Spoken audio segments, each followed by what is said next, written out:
Controversial influencers of the so-called manosphere, Andrew and Tristan Tate, were arrested in Miami this weekend on additional rape and sex trafficking charges in the UK, which they deny.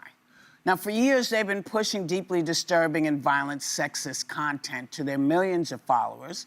So even if these guys are found guilty and thrown in prison, what about the damage they've already done by influencing so many young men to do awful things to women? That's such an important question, because I say to folks, you may have not heard of the Tate brothers, but I'm certain your kids have. Yeah. They reach tens of millions of people online. They are this deep, ugly corner of the manosphere. They preach sexism, misogyny, rape culture. It is vile. I don't use the word loathe lightly. I loathe these men and the influence that they have. And they're teaching boys at a very critical part in their lives that that's something to aspire to. It is the most fake kind of masculinity imaginable.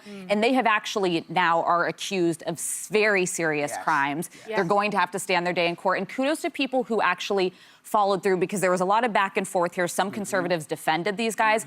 Governor DeSantis, who I don't always root for, has clocked these guys from the outset. Florida's been investigating them, and I hope that they do time. You know, I didn't know much about them at all, and I was telling Sarah and Alyssa backstage, like, who are these guys? But my producer told me that Tucker Carlson has repeatedly defended and praised Andrew Tate in particular, and hosted a 2.5-hour interview with him in 2023, and has called him really smart, praised his core message, which he considered to be respect yourself, act like you're worth something, and achieve something. I am shocked. Tucker Carlson has gone down the toilet. Yeah. And he will do it because something somewhere is paying him. I don't know why, where, how, but he has no values left. He has lost all. The fact that he would say that about these, they're criminals.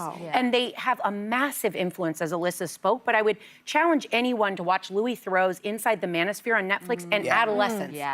If you care about what's going on in this space, which is massively influencing young boys and men, you have to watch these two, because in the Inside the Manosphere, a lot of these influencers don't even believe what they're saying, but they're feeding off the vulnerabilities of young people and they're making it seem cool. I saw the photos of them getting arrested yesterday, of course, in Miami.